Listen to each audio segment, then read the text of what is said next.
there is the G7 summit coming up later this month.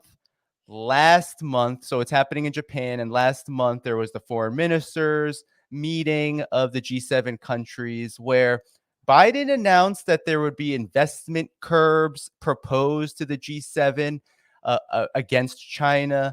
There's also been an expansion of sanctions by the EU on China as well. Now they're going totally extrajudicial, even beyond Russia. They're looking at UAE, mainland Chinese businesses, Hong Kong.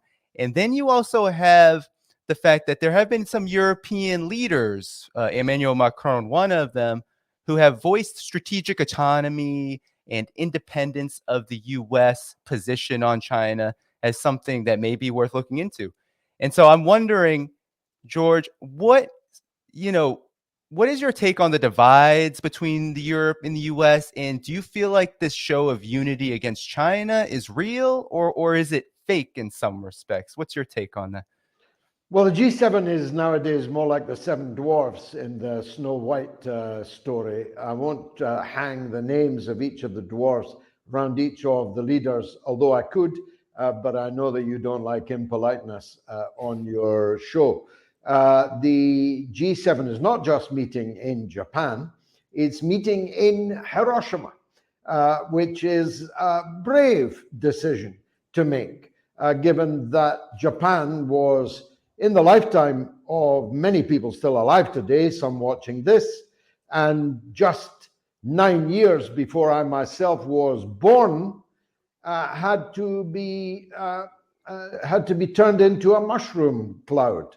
So heinous was Japanese fascism, which swarmed over Asia, raping and pillaging and murdering, plundering in all these Asian countries.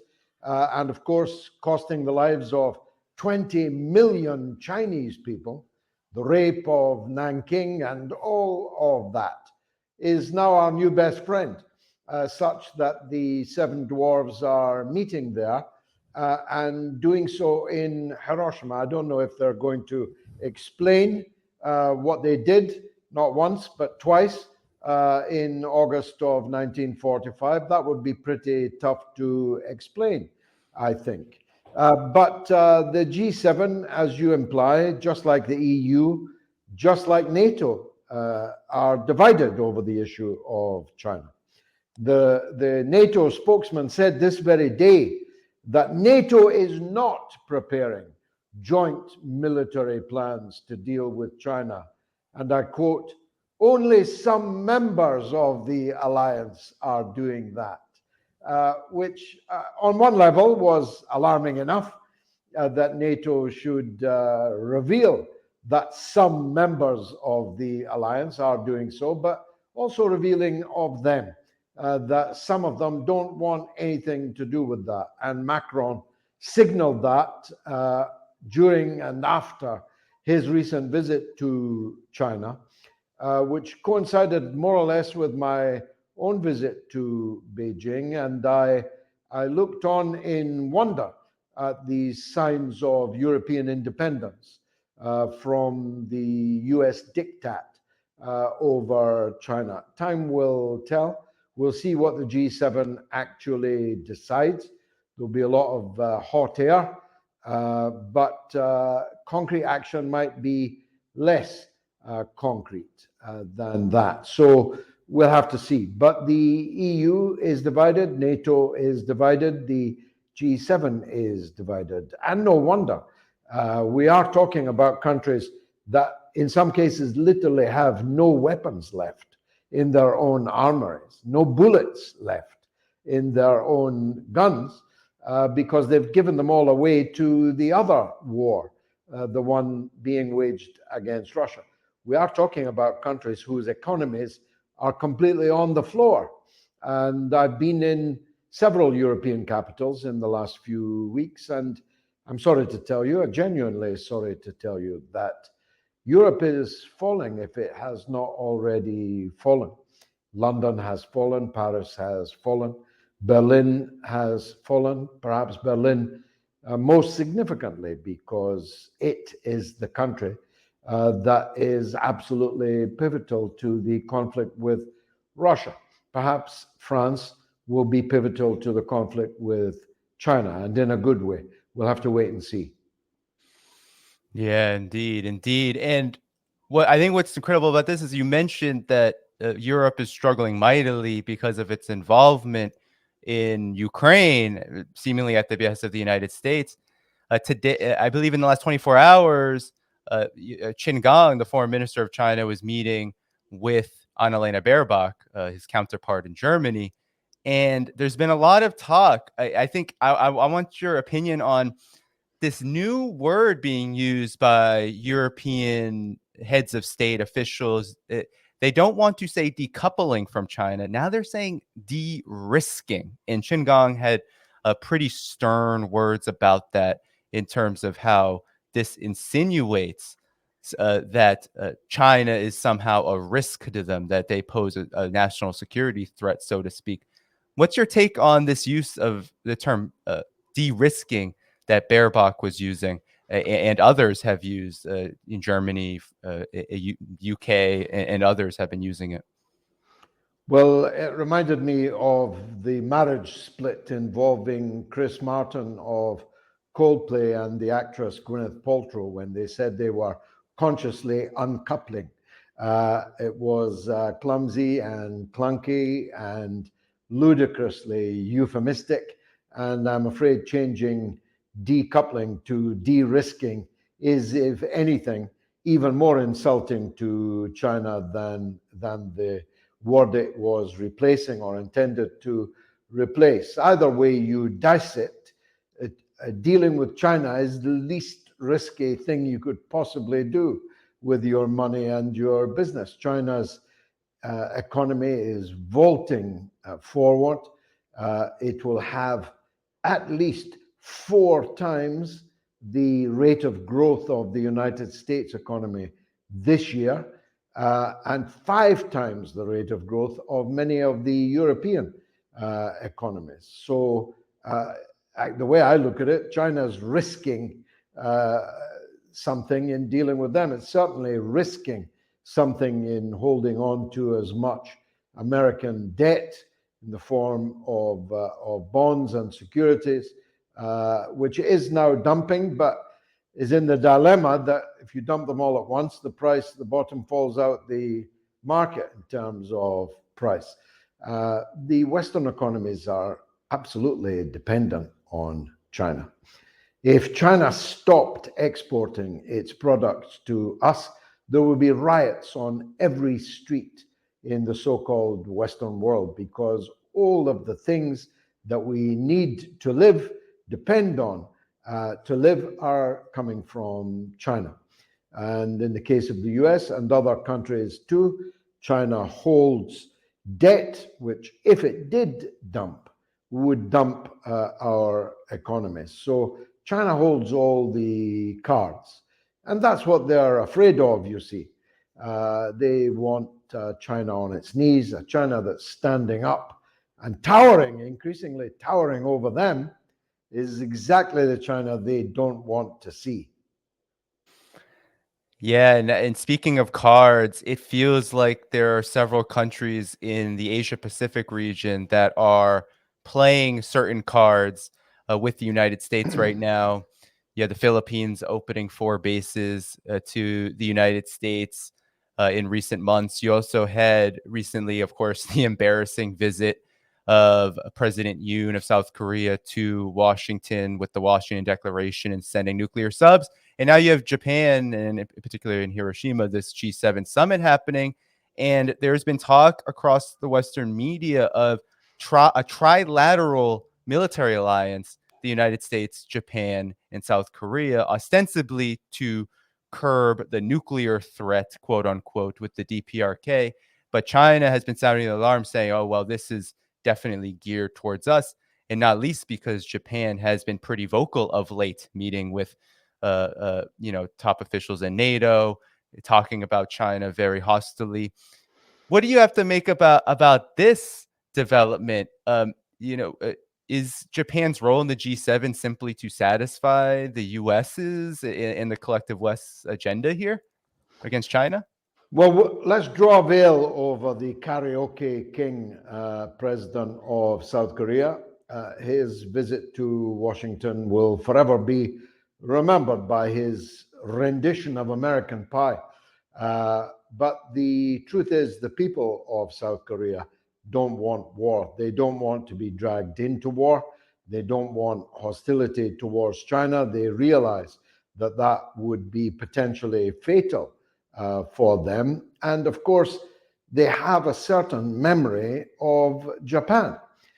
Japan occupied all of Korea, turned all Korean women below a certain age, and not even below a certain age, into to goods and chattels like beasts for them to use in the most sordid way. They called them comfort women. It may have been to the comfort of the Japanese occupier, but definitely not to the people of Korea. The Koreans have never forgotten, and I'm talking north and south, both of which I have traveled. They have never forgotten the era of rape and pillage and plunder and mass murder for which Japan is responsible. So trying to yoke South Korea and Japan into a war alliance against North Korea, but effectively regarded, at least by China, as against China, will be a very, very tough ask. And Non Je ne regrette rien will be his last karaoke song, I think, if he tries to go down further on that road. But I'm worried about Japan. I think we all should be.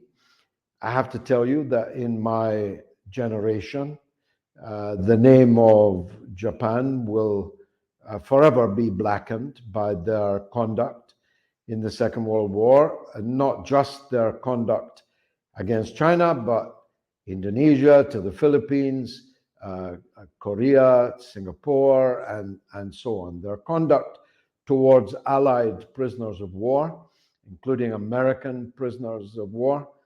But I knew many British prisoners of the Japanese who never recovered their body shape, so starved and emaciated had they become. Anybody who's ever watched the movie Bridge on the River Kwai, which was a fictional bridge, but the story was nonetheless real, will never forgive Japan.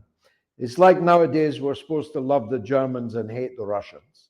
Well, people d'un certain âge never will, you see, because we have memories and we lived with parents and grandparents who passed through these times.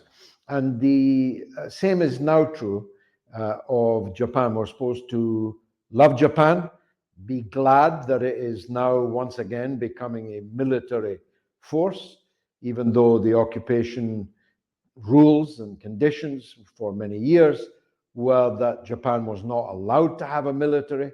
Indeed, its constitution precluded it from using its military force overseas, something that has now been lifted, negated. It's exceedingly worrying to people like me with a long memory that countries like Germany and Japan are being armed and encouraged to rediscover militarism again. And I'm sure that China in particular has a very close eye on what's happening in Japan. And I call upon the Japanese people, whom I admire greatly, I call upon them to reject this path, because Japan was devastated and could have been destroyed once before in nuclear conflict. Please don't court it again, because that's what the United States will have you do. Yeah, I mean, Japan, even just in recent years under the Biden administration, we've seen Japan become more toady-like to the U.S. You mentioned the decision to double, I believe, its military budget, almost in concert with the U.S.'s increase of its own military budget over this next year or so, which is in violation of exactly that constitutional amendment you mentioned, where Japan was never supposed to increase its military budget beyond the means needed for defense. 1%, I believe, was supposed to be the limit of all GDP. That has been totally obliterated now. And one of the big things that has been getting attention somewhat, but maybe it deserves more, is the fact that South Korea is on this path of normalization with Japan, giving back its preferred trading partner status, and as well as taking major concessions on this issue of what you just mentioned, the literal slavery that Japanese forces put Korean people under during that war period. I mean, what do you make of this development? It feels like there is this trend toward bowing down to the United States, so to speak. Well, this may be, I'm being kind here, this may be the South Korean way of at least sating the American desires to push them further and deeper into an alliance with Japan. It may be this rather than that, but it could also pave the way to the very military alliance that you are talking about, if it were to be formed. North Korea, which is, of course, a heavily armed and fortified and militarized state, would regard that alliance as a threat to them, as indeed it would be. And China has already said that it would regard that alliance as a threat to them. So it would be very unwise for the people of South Korea to allow their karaoke king leader to take them further into that American pie. It would not taste nicely, that American pie. It would be a bitter, rancid taste if it ever came to pass. Yeah. Now, and last thing with the G7, I just wanted to ask you about this new information of over this past year where the BRICS countries, Brazil, Russia, India, China, South Africa, their total share of world GDP has now surpassed the G7 countries. I remember early in the Biden administration, there was attempts to make the G7 kind of compete with the Belt and Road Initiative. But it appears that BRICS, as this alliance, these countries are growing, but the G7 is falling. Why is this? Why is this happening? Why is there such a divergent trend among the countries of BRICS and those in the G7? Well, partly so many countries are now queuing to join BRICS. We'll have to have another name. We'll stretch the English alphabet, that's for sure. Once we have all these applicants and would-be applicants firmly ensconced in the BRICS. But you're right to say the G7 is now dwarfed by the BRICS in terms of GDP, in terms of national income. And if you add the countries that are waiting to join, it will be completely put in the shade. And if you also look at the countries now in the SCO, the Shanghai Cooperation Organization, where more than half of the population of the world and well over half of the wealth of the world are currently engaged, you can begin to see, almost hear, the tectonic plates that are shifting in the economic and political worlds. And this, I'm afraid, is as inevitable as the sun rising and falling. Empires always fade and fall. Sometimes they bring about the fading and falling of their empire prematurely. I think you could say that about the Roman Empire. You could say it about this Western, i.e., American empire. They have made such a series of self-harming mistakes, which harmed a lot of other people too, but also harmed themselves, that they have hastened their own demise. I always put it this way, it's a bit unscientific. I know it confounds the laws of astronomy, but just because the sun was rising in the east, it didn't mean that it had to set in the west. We could have had two suns, or we could have all got closer together and basked under the one sun. It was the west that decided that, like Canute, they would rail against the rising of the sun in the east, oblivious to the fact that all of the noise in the world will not stop that from happening.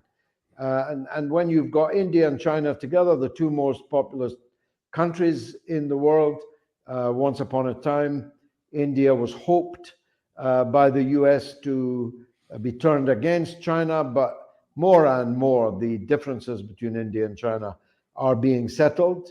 The relationship between Russia and India and Russia and China make an unbreakable Eurasian world island. And when you add Iran, when you add Venezuela with all of its great treasures, oil and gas treasures, when you look at the untapped potential of oil and gas resource still under the deserts and in the waters of the candidate countries for the BRICS, you begin to see that the West will look more and more like a museum, that the people of the East will come and visit as tourists, and we'll be selling ice cream to them. Because what do we have? All we have is our culture. All we have is our languages, our history. We sure don't have anything that you need to make things, anything that you need to eat things. We're closing down our farms in the Netherlands by force. They are physically forcing the people, the farmers of the Netherlands, to destroy their farmland. So what are we left with in Europe? Not much. We'll become, as I say, a tourist destination for the far richer people in the East.